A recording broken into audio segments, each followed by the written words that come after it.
Hey everyone, Michael Anthony here. Van Halen, Chickenfoot, Sammy in the Circle.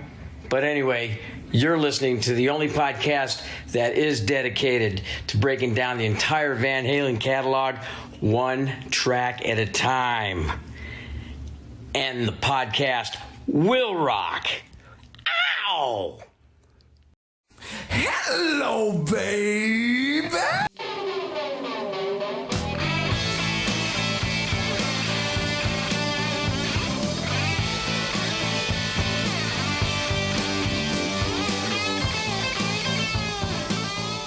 Welcome, all you rockers, rockettes, and everything in between, and I do mean everything. Thank you for joining us for a new edition of And the Podcast Will Rock.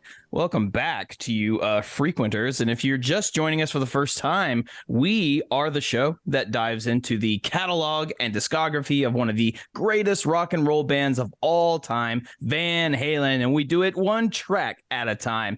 I am just one of your fearless leaders, one of your co-hosts, Mark Kamier. Joining me, as always, my co-host, Corey Morissette. Corey, are you ready to make the magic happen tonight? Why the fuck did I say I would start going to a gym? That's tiring. I'm very tired. I'm ditching the Gatorade tonight. I'm back to whiskey. I thought, what the fuck? As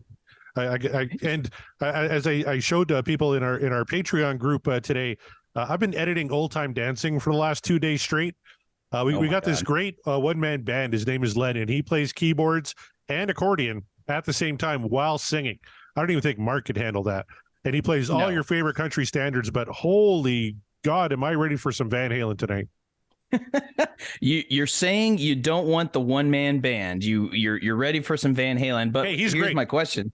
Yeah. Oh, I commend you, and I absolutely will reiterate. No, I can't do that. I can't do any of that. So kudos to Len, the one-man band. But here's my question to you. Since you're not in the mood for a one-man band anymore, you want some Van Halen. What happens when we spin a song where it's nothing but Eddie Van Halen? That's just a one-man band as far as I'm concerned. Well, yeah. No, that's very true. I don't think he's going to be playing Who Stole My Kishka, though, which is one of the polkas that I edited today. Oh my God. Can you, if I don't know if it exists, it probably does not, but how funny would that be? Van Halen polka. If there is Van Halen polka, somebody please let us know. There's gotta be, there's no chance that Eddie or Alex dabbled in polka during their musical journey. If they did, awesome. I want to hear it, but let's just assume they didn't. There's still gotta be some polka covered Van Halen out there. Like there's got to be something out there, so please let us know, dear listeners. A not so clean segue from that is something Corey just mentioned. Our Patreon. We have a Patreon and it is live. We are now a part of the Patreon community.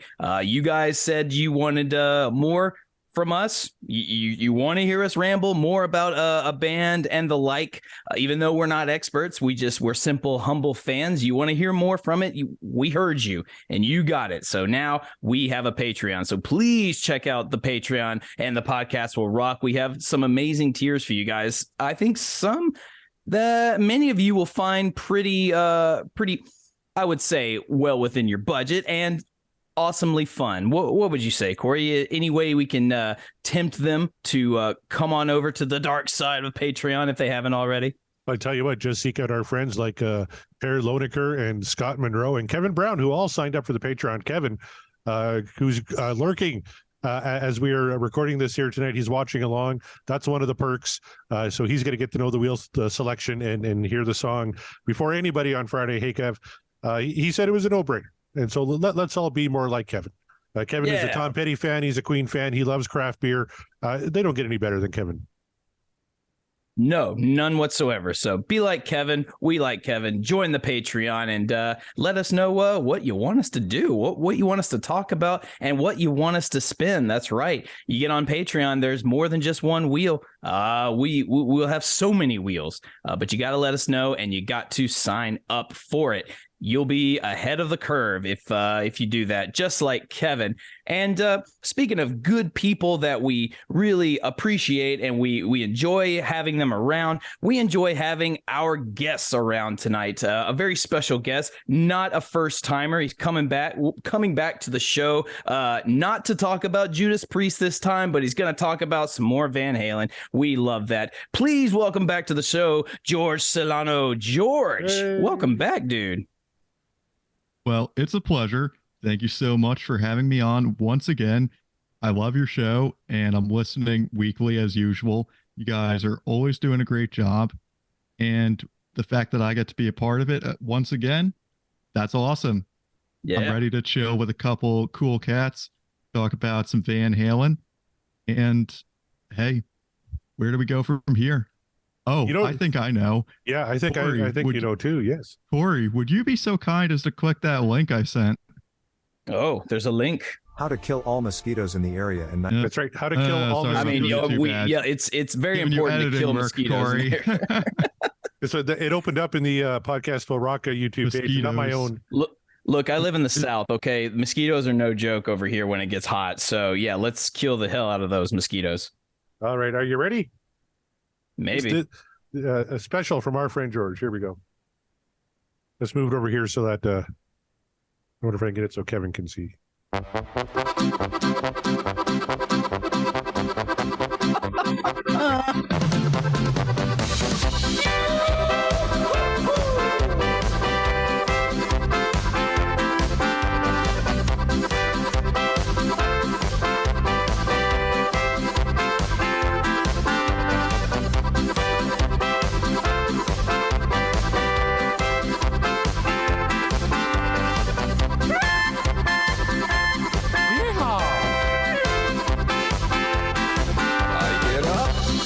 Singing, yay. Nothing gets me down. You got it tough. I seen the toughest around. And I know, baby, just how you feel. This is what I've been editing all day. You gotta roll with the punches and get what's real. Is this any better? See me standing here, I got my back against the record machine. I ain't the worst that you see. Can't you see what I mean? Might as well jump. Might as well jump. Go ahead and jump. Go ahead and jump. Go ahead and jump. Said that, baby, how you been? The yodeling was great. You say you don't know, but you will know until you begin. So can't Oh my God, I'm having flashbacks to my whole week here. Ask and you shall receive. That's for sure. I wanted Van Halen polka. That's what I got. Kevin commented he loves how happy George is. So do I. Here we go. Might as well jump. Jump. Go ahead and jump. Might as well jump. Go ahead and jump. I love the Muppets on the shelf behind her. Like Bert was there. Uh-huh. Ooh, sax solo. Ooh, sax.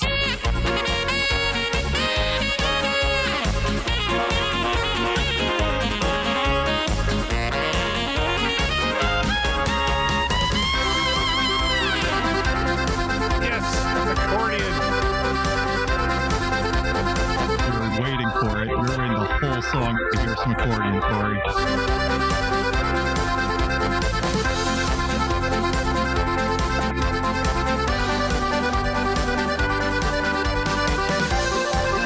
All right. Wow. Oh man. That is just fantastic, and I loved that. Wasn't expecting. Let's see the Heimat Damisch. Heimat Damisch, I believe is how you pronounce that. That sounds like a good guess to me. Yep. Didn't expect Jeff Tate to come in there with vocals, but hey, what are you gonna do? That's just fantastic. My goodness. Thank you, thank you. George, for bringing that to us. Yes. Yes, we Now, you very didn't much appreciate- reference that was Jeff so Tate fast. just because I'm wearing a Queensryche shirt right now, did you? Or you I didn't mean, even see that. I didn't even see it. See, It we're just- synced up anyway. We are. It homeboy was on the video was bald and he sounded like Jeff Tate, so I just assumed that was Jeff Tate. So I was like, well, that's kind of a weird twist to this Van Halen polka, but I'm not mad at it. That was great stuff. Thank you so much, George, for sharing that. God, You asked. You said it had to be I out did, there.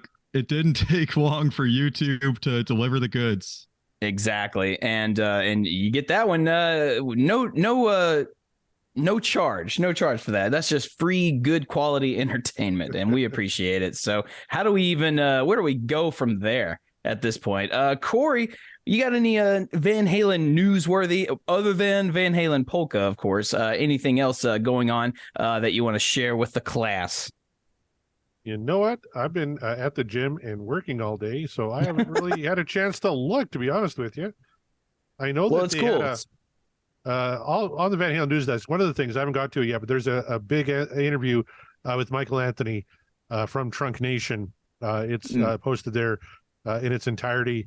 There's also an article on the Kinks. Mick Avery talks Van Halen's cover of "You Really Got Me." That'd be really interesting. Oh yeah. His comments. And you can watch Van Halen's Dreams at the Whiskey A Go-Go from '93, upscaled version, all that and more. And again, I think I mentioned it last week, but Gary Cherone did a big interview with Jeremy White, and you can catch the 22 minutes he talked about Van Halen, all on the Van Halen news desk.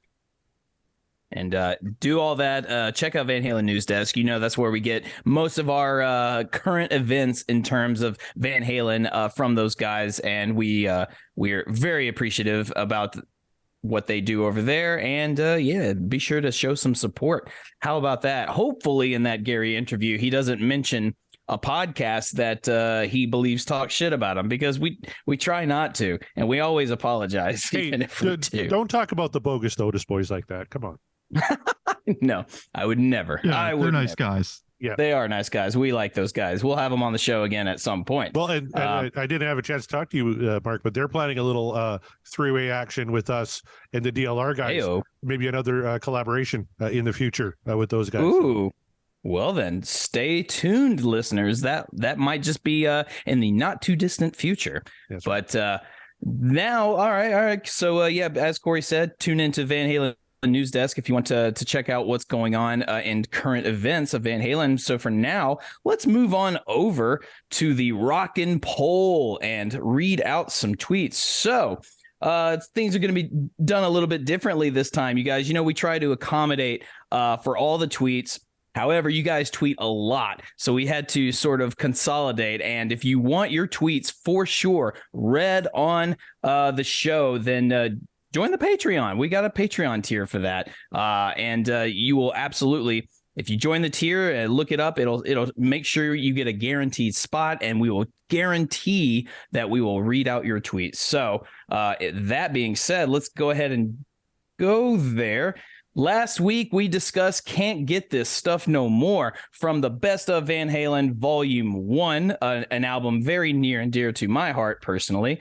Not everyone shared that sentiment, but I would say that the voting ratio went probably as well as expected. What we have is an 82.7% What Dreams Are Made Of, with a 17.3 Dream Is Over. So, you know, most people pretty keen based on the voting, pretty keen on this song. Any big shocker to you there, Corey?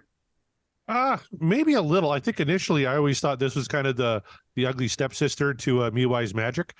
So I was maybe a little bit surprised at how much love it got.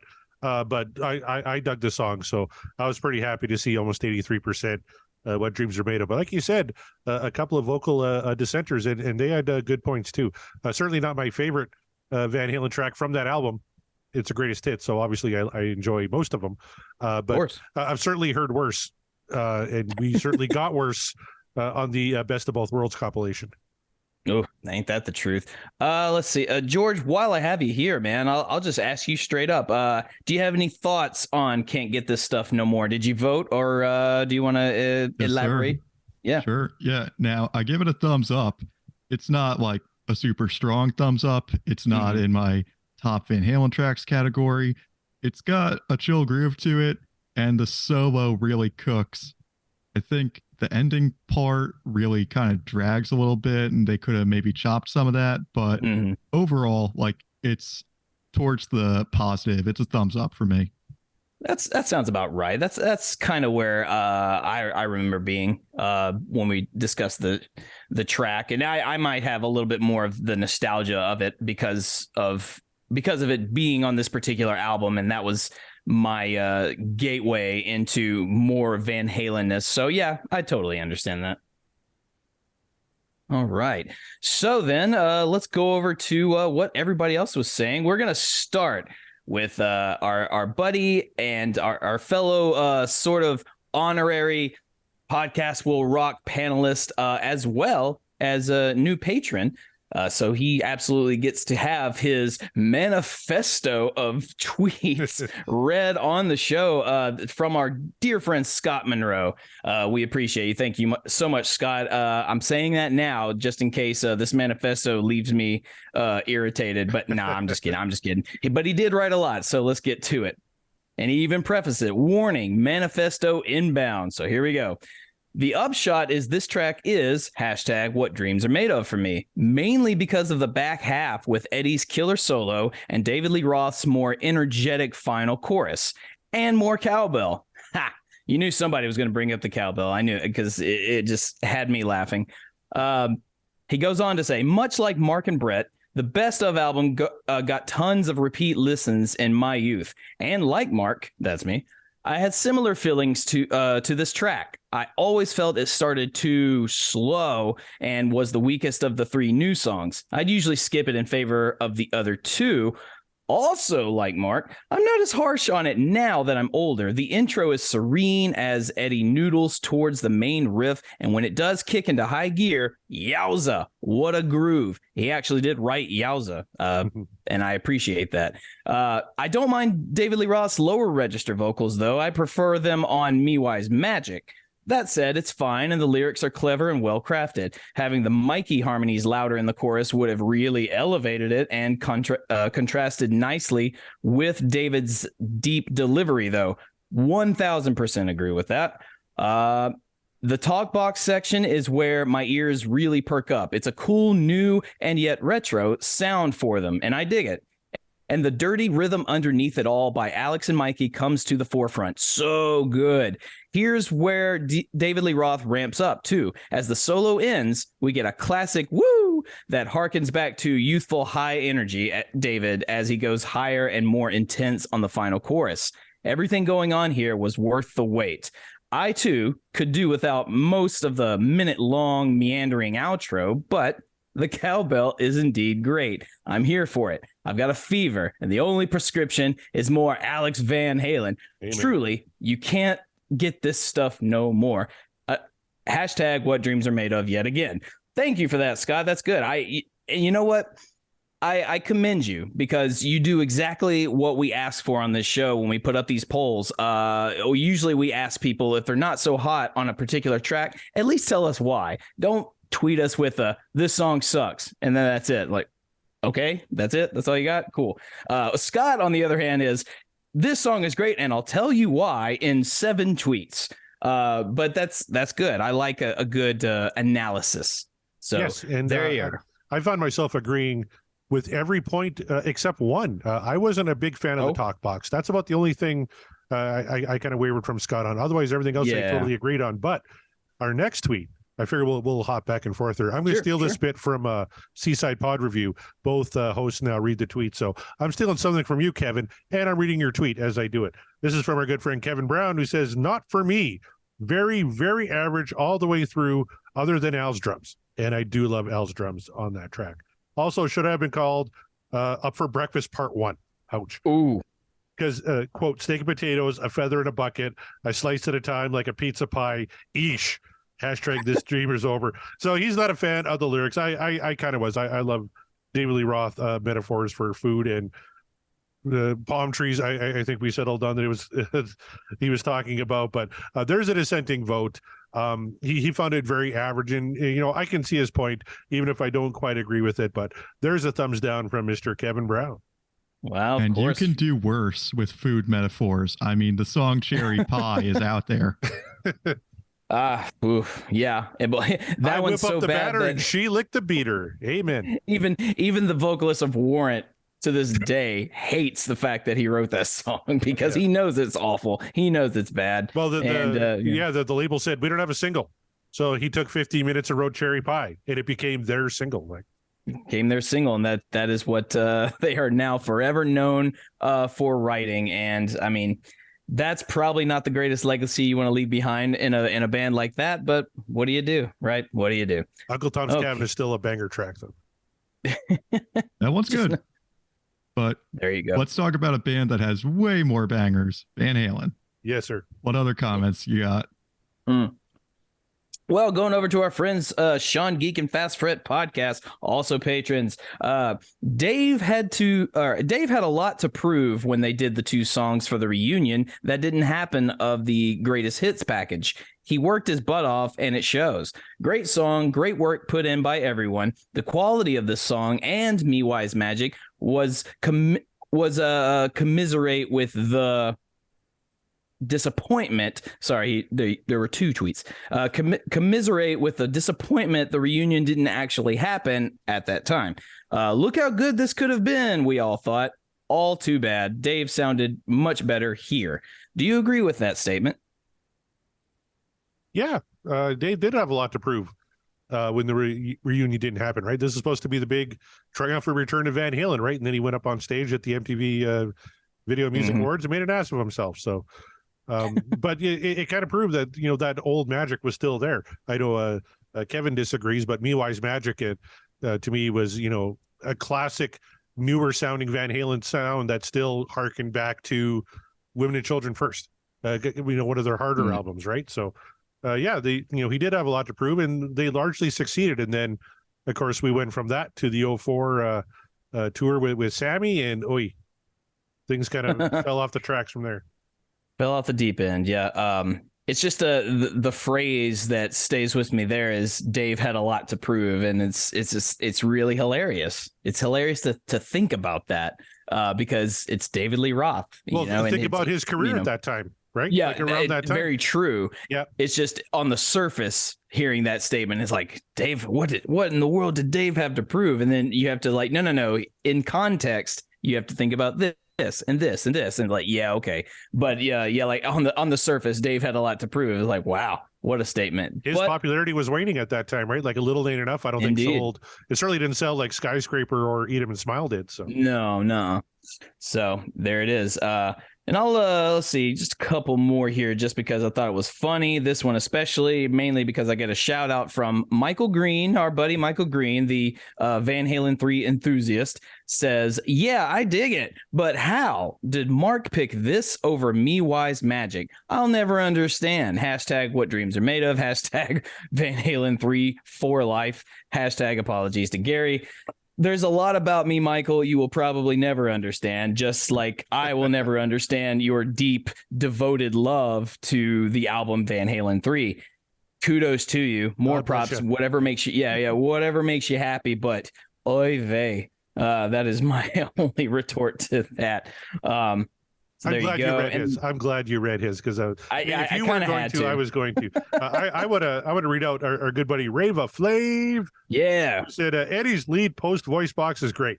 I like the obscure lyrics and Dave's delivery. Great backing vocals, and Alex is spot on all the way through. You can easily disregard my thoughts because I might be the only one that actually likes the extended outro. So that was one vote for the over a minute long extended outro. So. Well, again, much like Michael Green, whatever makes you happy. If that long outro makes you happy, then hey, good on you. Just thought it went a little bit long for us. And I'll read one more here. From Jeff Brewer, he says, like the guitar work, good example of Ed's ability to play interesting guitar lines. Not a fan of Eddie Van Halen playing talk box or wah. I prefer his sound without those gimmicks. Dave's okay here. And the cat made me lose my spot. Dave's okay here. I like this better than MeWise Magic. Learning to see it's about time and up for breakfast. So, okay. Well, that I'll give you that. I'll give you those. Oh, we've pissed off Kevin Brown. He says, Uh-oh. I can't believe you stole part of our format, you son of a bitch. Apologies to Kevin. Hashtag Yes. apologies to Kevin. There's the new shirt. Yeah, we did steal the portion of the show where we go back and forth reading tweets. Everything else from Kevin's show, he's stolen from us. So I just needed to point that out real quick. So, hey, look, podcasting is just a cyclical series of us all stealing from each other because I stole y'all's format for how you play the songs. So Hey, and we stole all of our owe stuff a little from bit Pot of to each Thunder. other. Yeah. Yeah. Yeah, it's We true. all It's owe a true. little Yeah. to each other. Yeah, absolutely. The best artists steal. I was still shocked when Kevin said, "Can we use your format?" I'm like, "It's not my format. We stole it from Pot of Thunder. So you're just re-stealing their format. We just added a wheel. So We did added a wheel. Yeah. So, Yeah. Little does Kevin know, we're going to start doing Queen songs next week. So yeah. Surprise, everybody. Okay. Lastly, I'll read this one from Van Halen Lyrics. yes, Says, it's what dreams are made of because you literally can't get this stuff no more. Sad face emoji. Bonus, it's what dreams were made of when we learned David Lee Roth when we learned David Lee Roth returned to record new songs with Van Halen. Sadly, we can't get that stuff no more. That dream is over. Crying face emoji. And yeah, you're right.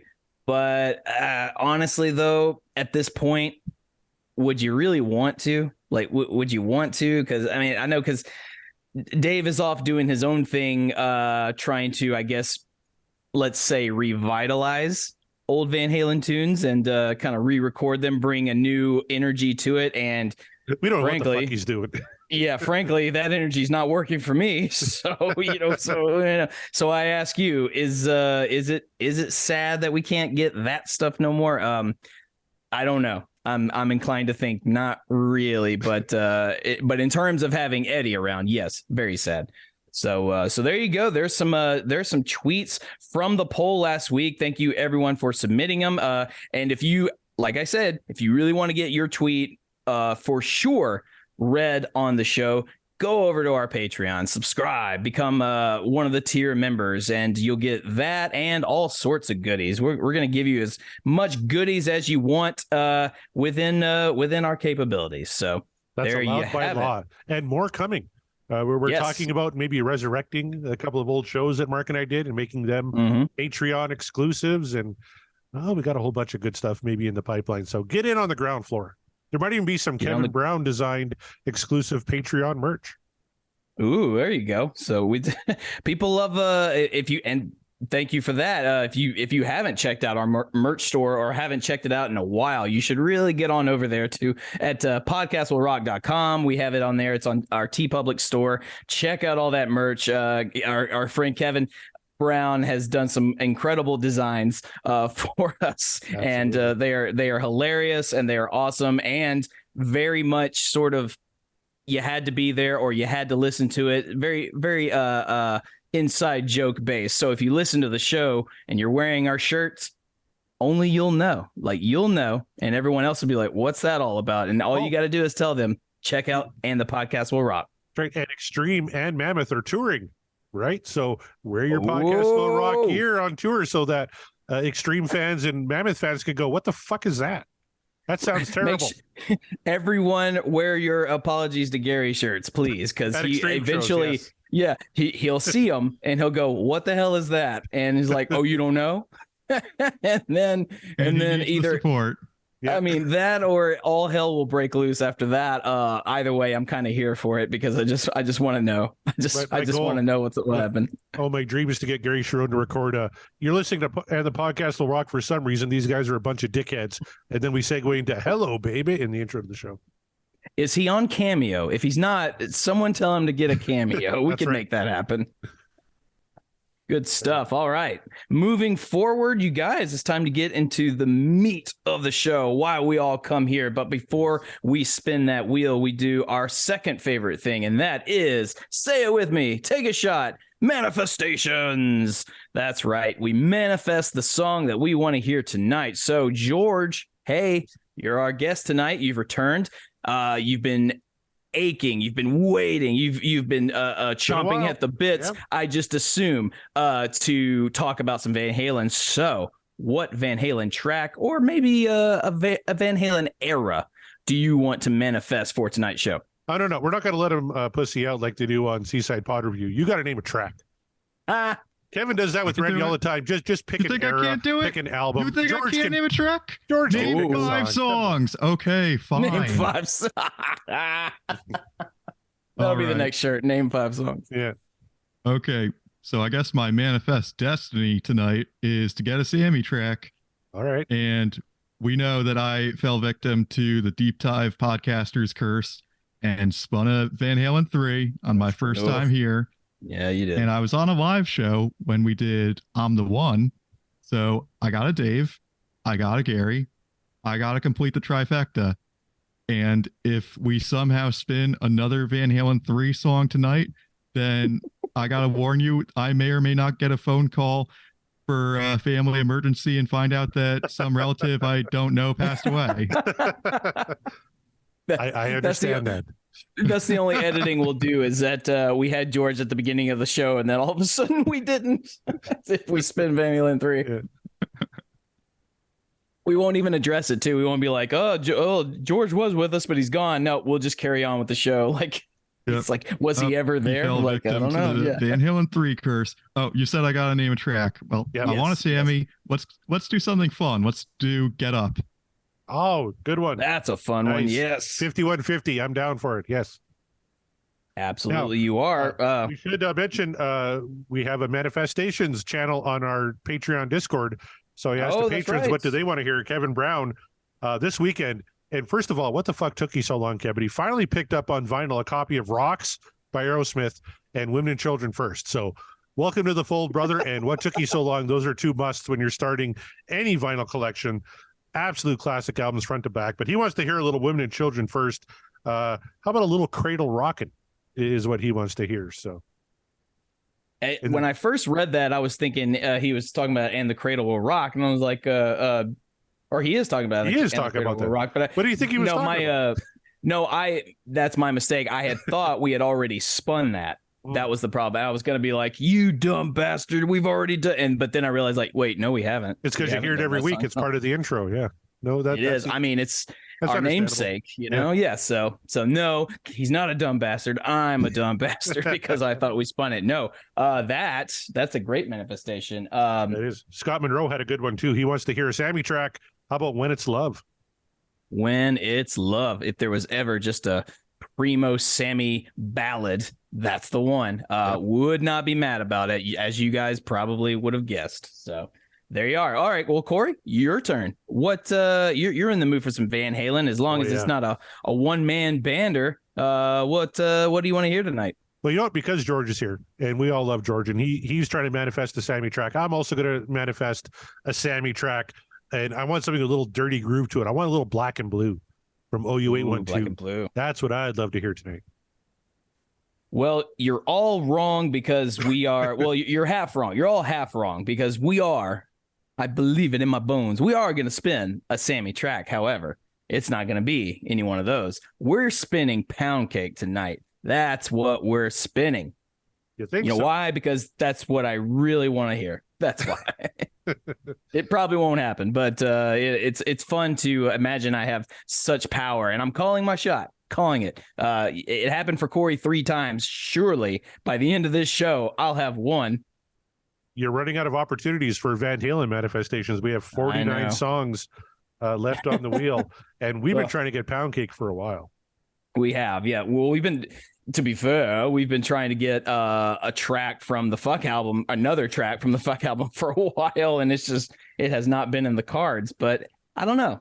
I'm feeling I feel something special in the air. So I think we're in for something good. I definitely think we're in for a Sammy track.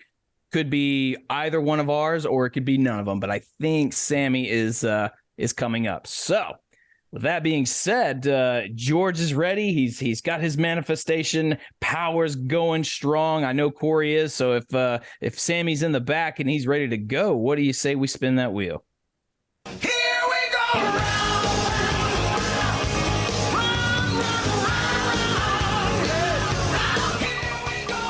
going to come up to, it's a Dave track, but it's a gooder. Oh, How about Everybody Wants Some from Women and I Children want some. Let's do it. I'll All right, take Kev, some it's from too. Women and Children, my friend. You should be pretty happy with that. I know I am. So once again, my manifestation powers are weak, and it wasn't even close. But am I mad about that? Certainly not. I think this one's going to give us a lot to talk about and discuss. I think we're in for something interesting with this one. I don't want to show my hand too early. But any first initial thoughts from you gentlemen before we get started without tipping your hand? Well, I think that ship sailed for me because I feel like I sounded pretty excited when Everybody Wants Some spun on the wheel. So, hey, look, Fair enough. it's too late for me to not tip my hands. Well, okay. Well, maybe maybe you've tipped your hand a little bit, but you could always change your mind the further we go along and the further we analyze it. You know, we'll give you some extra things to think about. So, Corey, any opening statements before we kick this track off? I tell you, my first, and I had to go back and double check because I thought maybe I was just too old and I was forgetting. But Mark, you ever see a little movie from 1985 called Better Off Dead? Oh, have I? John Yes. Cusack.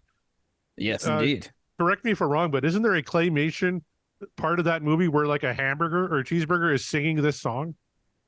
There is, just like there is a crazy paperboy demanding his $2. That's right. Yes, it's a glorious film. It's a gloriously weird film, but it has got all the 80s goodness that you love and adore. And if you're old enough and remember it, go check that out. And yes, a nice appearance of the track Everybody Wants Some. That's right. We're going to officially count this as a half manifestation for Kevin Brown too, because he got the right album. And he just sent me a picture. He still has Women and Children on his turntable right now. He's been listening to it all weekend. So good job, Kev. And good call too, because this is an absolute classic from Van Halen. Here's a couple of little nerdy things. It's courtesy of our friend CJ Chilvers and the Van Halen Encyclopedia. But the opening guitar effect was the same as in Atomic Punk, but instead of Eddie rubbing against all the strings, he rubbed just the low E. Now, that sounds like a Stormy Daniels Trump kind of thing. So maybe, Mark, you're a guitar player. You can kind of help me out with that. What does that mean? Low E, that's just the top string of the guitar, the thick one. So he was rubbing that thick one. I did not pay Stormy Daniels to rub my low E. That's just made up by Sleepy Joe Biden. Oh, bitch, you thought. But that I digress. I could go on and on about that whole thing. But well, that's interesting. That doesn't shock me based on how it sounds. This intro, but a lot of this is a very, speaking of long intros and outros, this one's a pretty long intro for this song, but it's a buildup. It's like this grand buildup. It's a little different than you might expect. The first time I heard this, I wasn't sure where the song was going to go, because it gives you sort of this feel of the jungle, this intro, and you feel like, oh, okay, are we doing a Welcome to the Jungle sort of thing here? Is this their Guns N' Roses moment? And then you realize, like, no, not really, not even close. It's just something fun and something animalistic. But and there it is right there. It's giving you the sounds of the jungle because, like, the animals are here and they want some. Everybody wants some. All right, you guys ready to hear a little Everybody Wants Some from Women and Children first? You know it. Let's do it.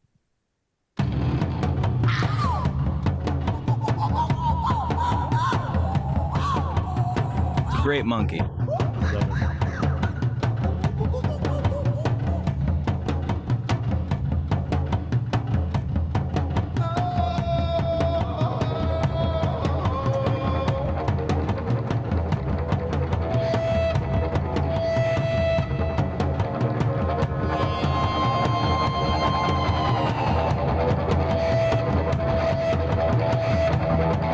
Just rubbing that E. Just rubbing it.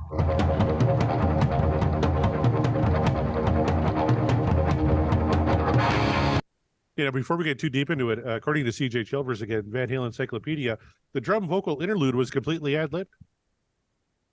Really? Yeah. So Dave see did that. write on the lyric sheet monkey sounds.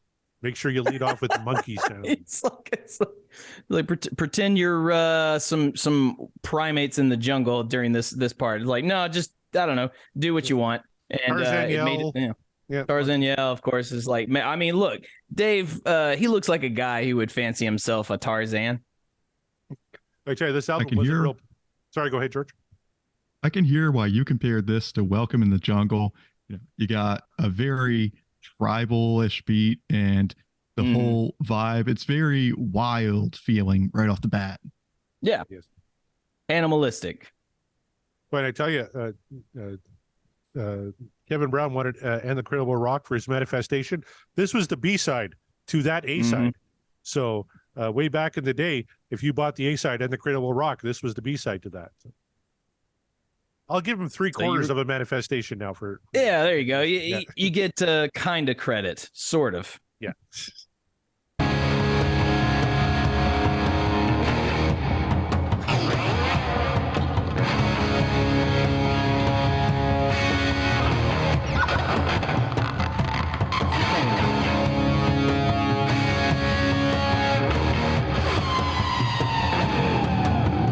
Oh.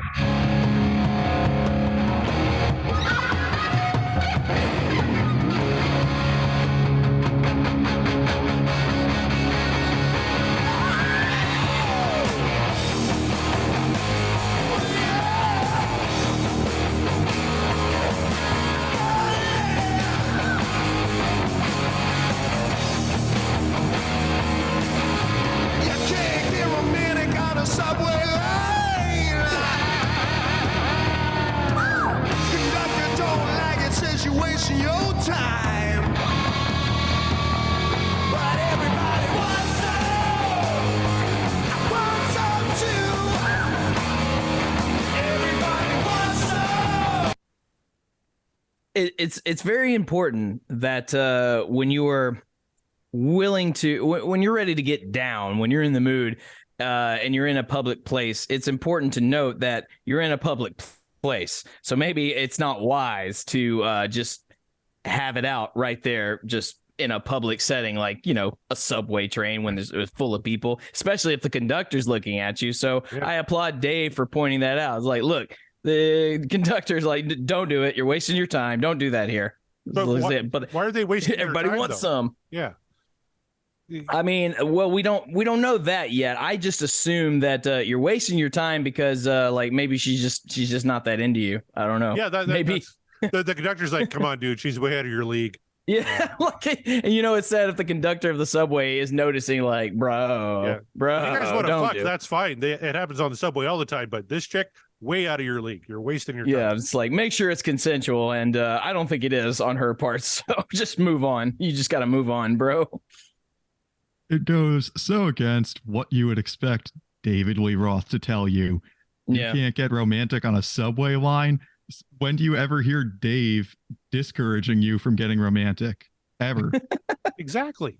Dave's asexual. He'll fuck anything, mud, chickens, anything, like whatever comes his way. Subway I love line, that's that. not gonna stop him. I love how he wants to use the term "get romantic." It's like there's nothing romantic about what you're trying to do. Just call it what it is. You were just making animal, like monkey sounds. We know what this is.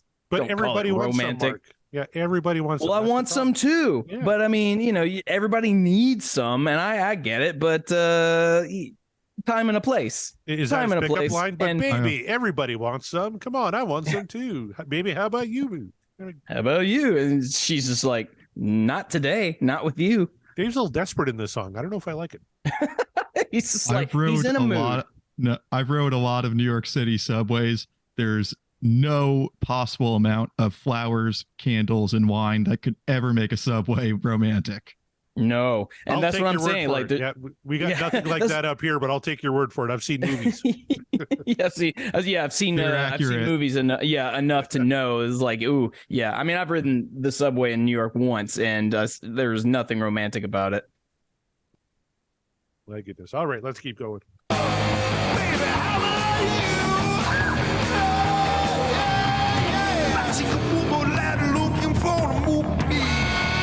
Yeah, before I read lyrics, I didn't know what the hell he said there, but I took a mobile light Same. for a moonbeam, and it's like, what?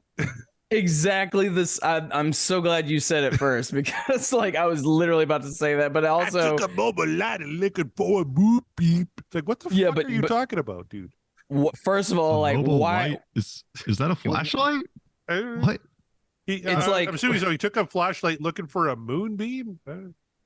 I don't know, but two things point out. Yeah, I never knew what he was saying right here. So one, now that I'm looking at the lyrics, I don't know if it's better that I know. And two, why is he doing a Randy Newman impression on this part? That's what I want to know because it's not helping. I hate when he breaks into short people in the next verse too. It's just it's like impression and everything. It's weird. Yeah. Like Dave made some weird choices on this album. He was like, "Yeah, we need some fucking monkey sounds, some Tarzan yells, and some Randy Newman. That's what the kids want to hear." It's like that's what the kids want. Randy Newman. Yeah, it's 1980. God damn it, it's a new era. He's hip. I don't know. Actually, was Randy Newman hip in 1980? I don't know. Was he ever hip? I don't know. Jesus, he writes for Pixar now. I mean, he wrote and Major League. I mean, he wrote some he wrote some good songs for some good movies. So I mean, you know, there's that. But yeah, but I don't know if everybody wants some as the time and place you want to bust out Randy Newman. Looking for a moon beep. Everybody wants some. I want some too. I want some too. Ugh. Oh man. Of course you do, Randy. Oh, but we gotta get back to the song now. All I hear is Randy. Oh yeah, go ahead. I'm depressed. Yeah, we're doing a lot of clowning on the lyrics, but I guess at some point we might as well talk about the music because what I'm hearing is pretty smoking. And this song's great because that build up, you get the guitars slowly coming in with Eddie playing those licks and they're teasing you. And this intro is awesome because it's just priming you. It's getting you ready for that fast riff to come in once you're past the 1 minute mark. And then it's like a Panama-esque rocker. And then the song has such a great rise and fall because after you get through that first chorus and the song goes back down a little bit. So you're getting sort of, how do I say it? It's dynamic and it's not static kids throughout. Is what thank you. That's exactly the word. Like that kids is called dynamics, and that's what you want in a good rock song. Amen.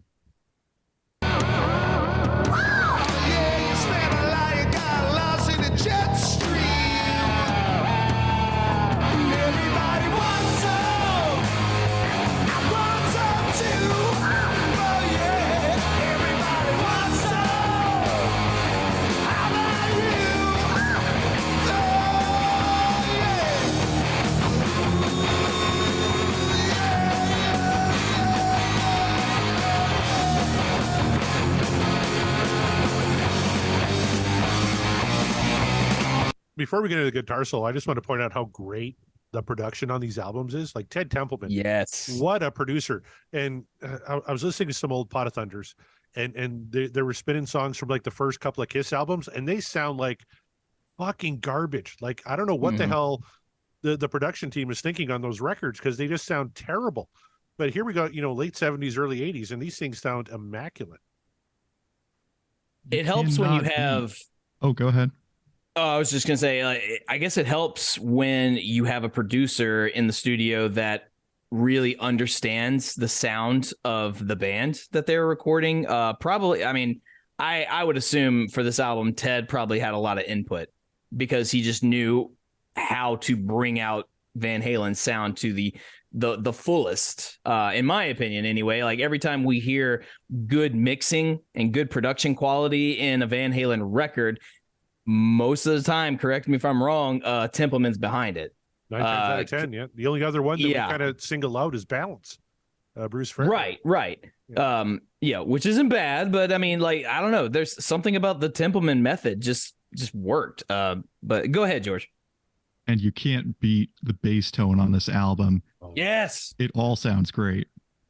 And that's one thing. Kevin stopped commenting. I wonder if he had a stroke or if he fell asleep. But listening to this on vinyl, Kevin, I bet you can really pick out that bass tone. Fan-fucking-tastic on vinyl. Good low end. Good the rhythm section in general. Like this is I'll talk about the music for a second. This is a heavy a heavy Van Halen song. Like Van Halen's always been a hard rock band, but as we all know, they have their ballads, they have their kind of slower, sort of melancholy type songs. They got dynamics. They're a versatile band. But first and foremost, they are rock and roll and a hard rock and roll. And this, to me anyway, is up there amongst their 5 heaviest. All the way from that opening intro into the main riff, it's a lot of low end used in there. Eddie probably put a lot of bass and a lot of upper gain up in his guitar for this song in particular, for sure. So it's cool. It's very, very cool. We heard from Kevin. He's still awake. He says, one of the things I love about this album is that there are no covers. And is it the only DLR era Van Halen album without a listed instrumental? No, Tora Tora was an instrumental leading into Loss of Control. We just covered that one not too long ago, but there's only the one, if I remember correctly, on Women and Children. So, but no covers, heavier album, and one of their least popular at the time. Like it took a while to get this thing to platinum. It wasn't until the Sammy era, everybody kind of went back and bought the back catalog that Women and Children, kind of inflated its numbers. But I remember reading Noel Mugg's book and take that with a grain of salt. I understand there's a lot of discrepancies maybe with his recollection, but he was talking about having to grease the wheels with radio a little bit for Women and Children because they didn't hear a single. And of course we had And the Cradle Will Rock and Everybody Wants Some. But they didn't really think there was a standout single on that record. So they really had to kind of grease the wheels with radio and it, kicking and screaming, they kind of dragged that thing to platinum after the first 2 albums just went through the roof. You think people did that? You mentioned once Sammy was in the band, people went back and checked out kind of the earlier catalog, and that's what boosted this album to platinum status. You think people did that out of spite? Because no, I think, and maybe even going back to 1984. I think 1984 opened up Van Halen to a whole new audience, and then this 5150 did as well. So people went back and bought the back catalog after those 2 records, I think. Fair enough. I always just assume because how diehard the Dave camp is. Oh yeah, but I think they're a minority in the grand scheme of things. They're definitely there and definitely vocal. Like they're loud. Guys are just they're crazy for DLR. But I think they're a minority. Like 1984 sold 10 million records. Like you don't sell 10 million records just from the diehards, right? You have to cross genres in a way. You got to get country fans on board. You got to get R&B fans on board. So whenever everybody, you got to get everybody on board. Yeah, when the record goes diamond, you're crossing genres with that too. Mm-hmm. Shall we keep going? Yes, please. I forgot we're playing a song and we got an Eddie Van Halen solo. We got a solo. Come on. Holy shit, here we go.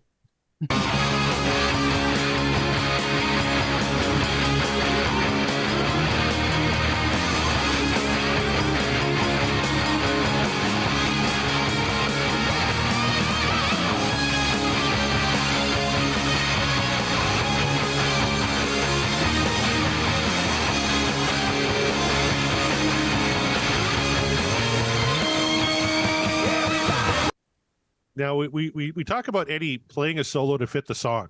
Is that a solo that fits the song? In my opinion, absolutely. But I'm listening to Alex bashing the fuck out of that ride cymbal on that second section. Like, man, that guy's just killing it. Fantastic stuff. But not a lot of variance in that solo. Mark, what did you think? Well, to answer your question, does it fit the song? Yes, it 100% does. He did not go the flashy route. He went, I don't know how you would describe it. He essentially just played a solo that absolutely fits the narrative of the music that they are presenting. Other point, is it just me, or is the rhythm section like really, really high up in the mix versus Eddie's solo in this? Or the solo was a lot lower. No, you're absolutely right. Yeah, they're mixed. Usually you get Eddie front and center. That's what I'm saying. Yeah, that's he was kind of on the par. Yeah. Yeah, I don't know if I got as much bass as I did drums and guitar, but yeah, everything was mixed pretty level there. And maybe that again, producer choice on that one. Probably so. And I think maybe because Eddie plays the solo the way he does, and instead of it being this sort of in-your-face, flashy solo that we know Eddie does so well and often, Templeman decided, well, since he's not doing that, he's just kind of playing a solo that sort of fits the narrative, he doesn't need to be cranked up so high. Maybe the groove is the star on this yeah. one, right? Just let him kind of groove in that middle section. The groove and the riffs are definitely the star of the song. I will concede to that. But again, I'm just speculating here about Templeman's thoughts on that. I'm no expert. George, how do you feel about it? That solo is pretty good. You know, it's a simple ascending pattern, and we all agree it works for what it is. And, you know, Eddie has had plenty of time to shine in this song. The fast riff is great. Those licks in the intro, they're fun. And now, you know, that part is kind of Alex's time to shine. And Eddie's playing something that can sort of back that up, and it sounds good without being too distracting. Right. That's a good, yeah, that sums it up pretty nicely, I think.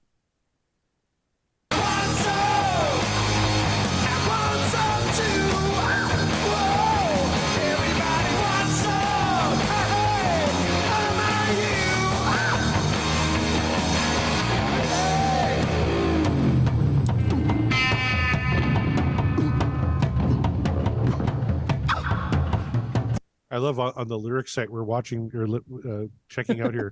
It just says in parentheses, ad lib jungle sounds. Ad lib jungle sounds. Ad lib jungle sounds. I'm over here looking at the Google page for the lyrics, and they don't even bother with that. Like, nah, it's inaudible sounds. We're not writing that shit. Let's enjoy some more ad lib jungle sounds. Yeah. Where'd you get this shit? Oh, yeah.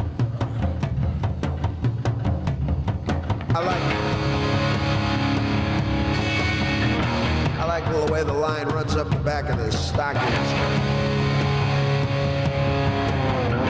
I've always liked those kind of high heels too, you know. No, don't take them off. Leave them on. Yeah, that's it. A little more to the right. All right. So what is she doing to him that he said a little more to the right? She's scratching his back? Yes, she's scratching his back with high heels and stockings on, and I love the fact that this is clearly improv, a little ad lib thing, because Dave had to stop short when when the rest of the band came in with the riff. He's like, "Oh shit!" Like, don't talk right there. Like, he had to wait for the break to come back in with the like. I like. And they left it in. I like the way and they left it in. Like, no, it's brilliant. It's genius. But it's hilarious to me. And I didn't, because until this show, I didn't realize that was all improv. I mean, it sounds obvious when you listen to it now, of course, and with hindsight, but I didn't know that. I just assumed Dave had this idea in mind when they went in recording it. So this was just all part of him, but, how naive I was. Yeah, I probably heard the song 100 times and never picked up on that. Like he was starting to ad lib something and he stopped because the band kicked in and then he had to pick it up again. Yeah, so now it's just funny. Yeah, love it. Van Halen loves doing passages like these where Dave is ad-libbing and they sort of just drop it. They drop the guitar out of the mix and it's just the drum. I call it a "you really got me" part because that's probably the song where they're most famous for doing it. And guys, get your mind out of the gutter.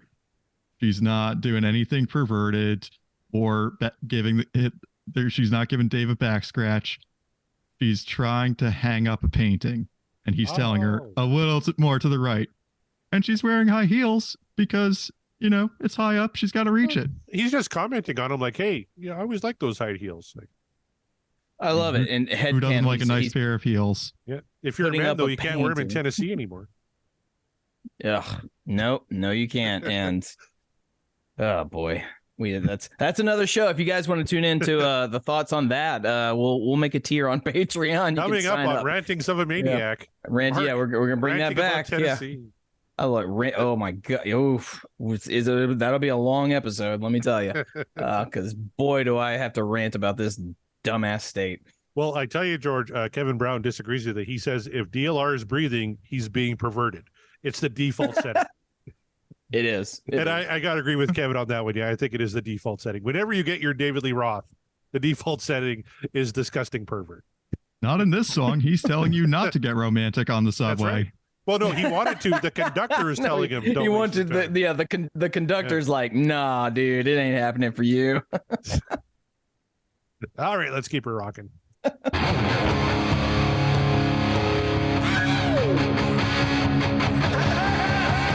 Everybody wants some. I want some too. Whoa. Everybody wants some. Baby, how about you? Yeah. Everybody wants some. Everybody needs some. Everybody wants some. Everybody needs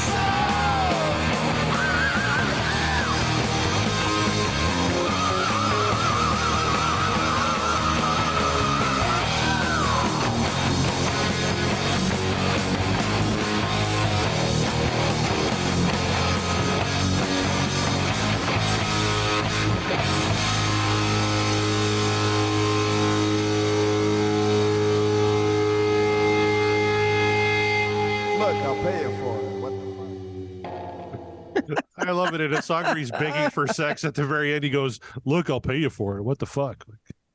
So there you go. The moral of this particular song is, look, everybody wants some. Like, Yeah, me and too. I gotta so get bad, mine, yeah. and he I'll fucking apparently pay for just it. apparently he just can't get it willingly because see, I don't know. It seems like he's coming on a little too strong, and it's so much so that even a subway conductor is like, my dude, stop it.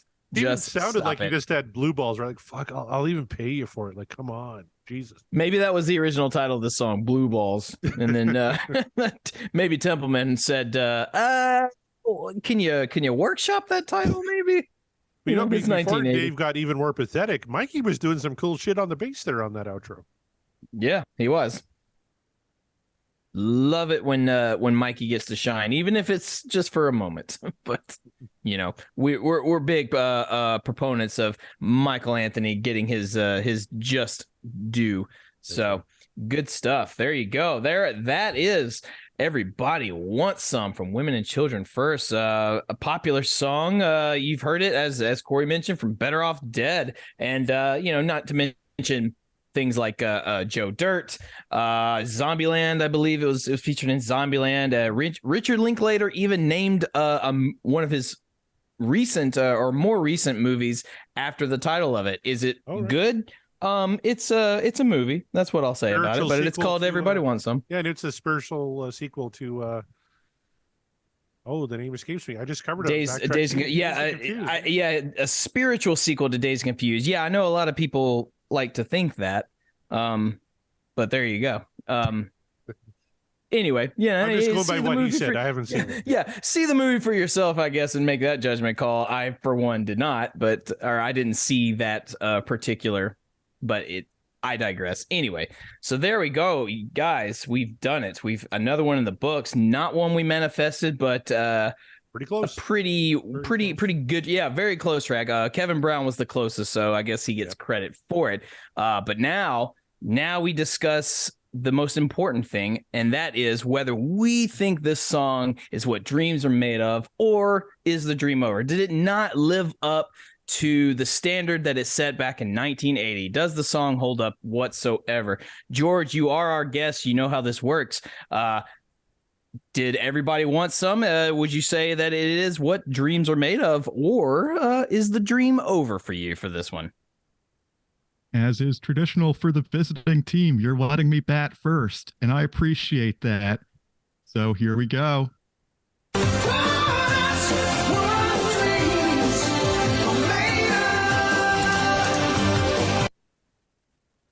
This is a great song. Women and Children First is my favorite Van Halen album, and this song is a strong selection off of that one.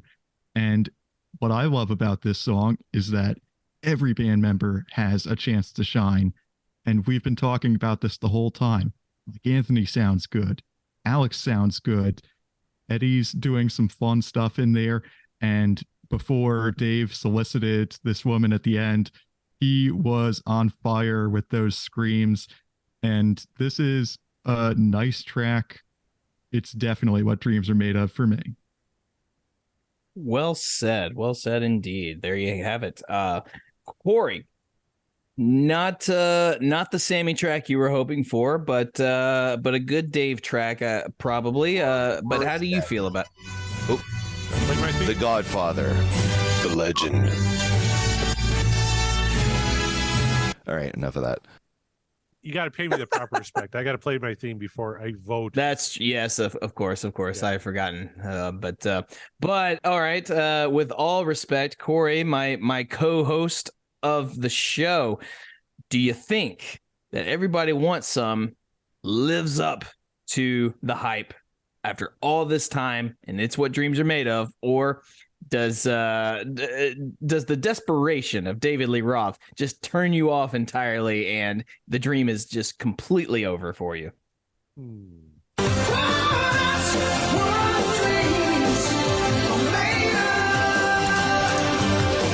I tell you, I'm not real fond of my David Lee Roth begging for sex, and just giving up at the end and saying, "Fuck it, I'll pay you. I don't care." Like $100 will you suck my dick? Like that's not David Lee Roth to me, right? But how can you vote down this song, right? Everybody Wants Some is an absolute classic from Van Halen. We had a lot of fun with the lyrics, but the music kicks ass. The production kicks ass. I'm kind of with George. If you kind of removed like 5150 and 1984 from the equation, Women and Children First, definitely in my top favorite Van Halen albums, especially the Dave era albums. I put this above Diver Down. I put this above Fair Warning. I even put it above Van Halen 2, maybe. Oh, boy, that's kind of a close one for me. But I love Women and Children First, and this is an absolute standout from that album. So the goofy lyrics aside, and Dave begging for sex, which he should never have to do. I'm sure he's doing it nowadays because, he looks like, an old saddlebag or whatever. But back then, Dave could, get whatever he wanted. But Mark Kamara, the question now comes down to you. Is this, for you, what dreams are made of, or is the dream over?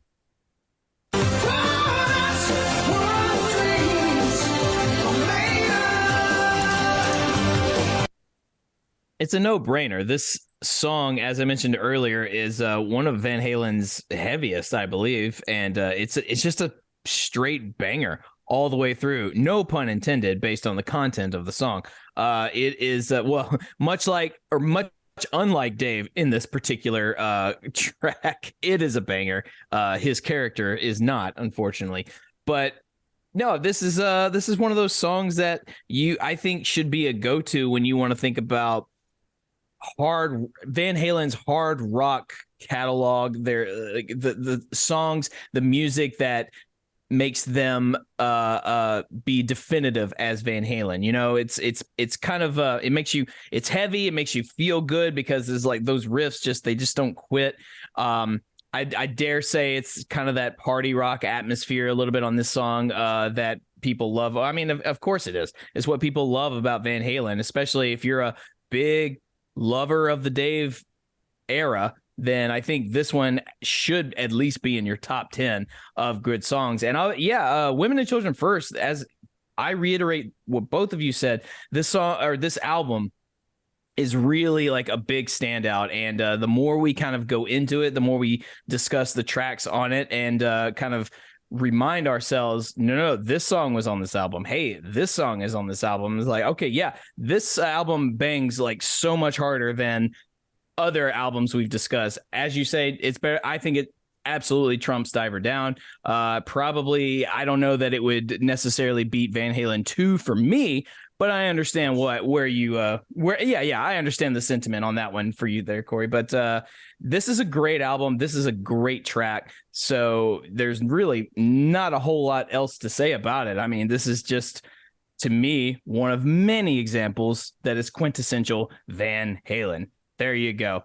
There it is. A full clean sweep on the panel. It is what dreams are made of. Everybody Wants Some. Now we have to play my favorite game. How many times did Van Halen perform Everybody Wants Some? Let's start with you, Mark. We're going to give George a couple of seconds to think about it here. Mark, how many times do you think Van Halen played Everybody Wants Some? Part of me really wants to say this absurdly large number, but I don't know that Van Halen, this could also be one of those tracks where you would expect them to play it a lot, but they don't for whatever reason, or maybe they just couldn't find time in the set to sneak it in there. But okay, to hell with it. I'll say they've probably played this song live, according to Setlist FM, 500 times. 500 times. Remember, this is Price is Right rules. You have to get closest to the actual number without going over. George, what do you think? How many times did Van Halen perform Everybody Wants Some? I don't follow the set lists too much for Van Halen, so this is going to be a total guess. I don't know. Is this like a super popular song? It's not one of the same 5 songs they keep playing on my classic rock radio station over and over. So maybe they only played it like 50 times. Let's say that. You're going to say 50? Say 50. I'm going to say 50. All right. You're a little bit off. Mark Kameyer's the winner tonight. Van Halen performed this song 569 times. Ooh. So you were 69 off. You got close. I Nice. think you're I'll close take enough that. that you would get both showcases, Mark. That's pretty good. They performed on. it first March But 19th, you're missing the 1980. 69, and you're going to I know. end up having to pay for it, just like Dave at the That's end of right. the song. Fuck, Well, baby. fuck. I'll pay for it. Oh, fuck, I'll pay for it. They even played it October 4th, 2015 at the Hollywood Bowl. So one of their last shows. That might have been actually their last show. They did Everybody man. Wants Some. So a staple Very cool. of the David Lee Roth tours. I mean, I don't see why not. It's a banger. And that's Great song. you really, if you want to get the crowd really like pumped and motivated, especially you play this song after you play a couple of maybe like not so heavy songs and you're worried that maybe there's a lull in the audience, whatever, you bust into this, they wake up immediately. So yeah, that doesn't shock me whatsoever. I Awesome. think they kind of led this into Panama. So you kind of take that tribal dry beat. Let's try that again. I've had a few whiskeys. That tribal drum beat, kind of at the end of Everybody Wants Some, right into Panama. Come on, that's great shit right there. That's a good transition. So yeah, Very smooth. Fair It enough. might even be the same beat or very similar. Yeah, very close. Yeah. probably so. Well, there you have it. We've done it. Another one in the books. Another one down. Big special thank you to everyone in the joined us on the Patreon. We'll talk more about that later. Big thanks to George as well for joining us. George, before we dismiss the show, and just please tell us what you got going on. Where can the people find you? What's going down? Oh, you know the drill. Just if you're a Judas Priest fan, or maybe even if you're not, and you want to hear cool people talking about music, you could check out the Judas Priest Cast. And we do the Judas Priest Cast semi-regularly, at least 1 or 2 episodes a month. And I do that with my co-host Hattie, who's over in Bangladesh. And I love that we're getting 2 totally different perspectives and such a diverse backgrounds coming together just to talk about this one band and approaching these lyrics from different angles from our different backgrounds, and at the same time finding things that we agree with and making sense of lyrics together. It's kind of what we do and love. And you guys, I'm losing my train of thought. It's getting really late. I got nothing else to plug. If you like Judas Priest, listen to my damn show. The Judas Priest Cast, and they'll tell you all about why they think A Touch of Evil is the best Judas Priest song, or maybe that's just my opinion. But there you go. Painkiller always. Thank you so much, George, for being on the show again. It's always a fun time having you. Corey, can you please let the people know how to find the show, where they can go to support us, and please fill them in on the Patreon? Yes, you can find us at www.podcastwillrock.com. You can catch up on old episodes, get yourself some merch. We're available on all the social medias, at least the ones that currently matter. Twitter, for the time being, Facebook, Instagram, run by our one and only Mark Kameyer. And, of course, on Patreon, search us up there, Podcast Will Rock. Pick a tier that's right for you and help us grow the show. We're having a lot of fun doing it. And after we now have, 48 songs left on the Van Halen wheel, if there's enough interest, we're going to keep going on some solo wheels. That'll be a lot of fun. And I know, George, your co-host, Hattie, she's dying to talk some Mammoth. So we got to get her on the show to talk a little Wolfgang Van Halen. That's going to be a lot of fun. He does love her Wolfie. Oh, yes, she does. And that's great. We'll definitely get her on to talk about Wolfie. You can find me at CD Morset on this show, as well as my other two shows on the Deep Dive Podcast Network, Backtracks Aerosmith Revisited, where we're trying to compile the ultimate Aerosmith mixtapes. Scott Haskin and John Marion and myself, we got a long way to go on that one. As Mark and I reach the end of the Van Halen catalog, we're still barely into the Aerosmith catalog. So join us on there. Also, John and I do a show called Backtracks Theme Music, where we're talking everything music and movies. We just did a couple of baseball-themed shows, Don't Stop Believing from Moneyball and Wild Thing from Major League. So some cool stuff coming on there. Speaking of the Deep Dive Podcast Network, let's just run down the rest of the shows. We have Scott at Uriah Heep, the Magicians Podcast. He's got another, season or two to go. Then he might be done until Uriah Heep releases another album. So go check out his show there. Nate and John at the Deep Purple Podcast. The Simple Man at Skinnerd Reconsidered. Terry T-Bone Mathley at T-Bone's Prime Cuts on the Other Side. Rye at Sabbath Bloody Podcast. Paul, Joe, and David at In the Lap of the Pods. Andy and Matt at Hawk Binge. Eric and Jonathan at Maiden A to Z. Daniel and Josh at Diary of the Madmen, the Ultimate Aussie Podcast. Ben and Sam at University Speaking, the Red Hot Chili Peppers Podcast. Some dude named George and Hattie at the Judas Priest Cast, which everybody should go check out. It's a heck of a lot of fun. Clay and Rye at North by South Podcast. Greg and Jonathan again at So Far, So Pod, So What, talking everything Megadeth. Two of my favorite podcasts of all time. I bust his balls a lot, but Kevin Brown at the Tom Petty Project, breaking down the entire Tom Petty catalog. I'm a big Tom Petty fan. I love that show so much. And Kevin and his buddy Randy doing Seaside Pod Review, another Queen podcast. They got a wheel. They're spinning it. They're breaking down track by track and having a lot of fun. Quinn at And Volume for All. Sav, Nick, Steve, and Mark at Rock Roulette Podcast. And Chaz and Greg breaking down the Lulu album from Lou Reed and Metallica at Regarding Lulu. Go check that sucker out. And check out some of our favorite podcasts out there, like the DLR Podcast, the Bogus Dogus Show, Booked on Rock, and the Sean Geek and Fast Threat Podcast, Dissect That Film, You're All Doomed, the Friday the 13th Podcast. Too many podcasts to name. So much great stuff out there.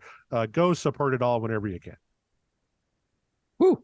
Thank you, Corey. All that goodness. Yes, yeah. That was an excellent plug. No one does as good a job as Corey at plugging the Deep Dive Podcasting Network, running down that list of shows and the cool people who host them. As a network, we're putting out so much content. Like as a whole, there's like an episode of something coming out pretty much every day.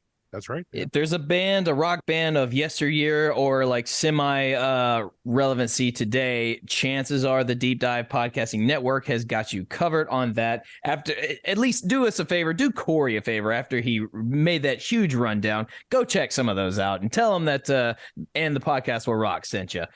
So there you go. We appreciate that.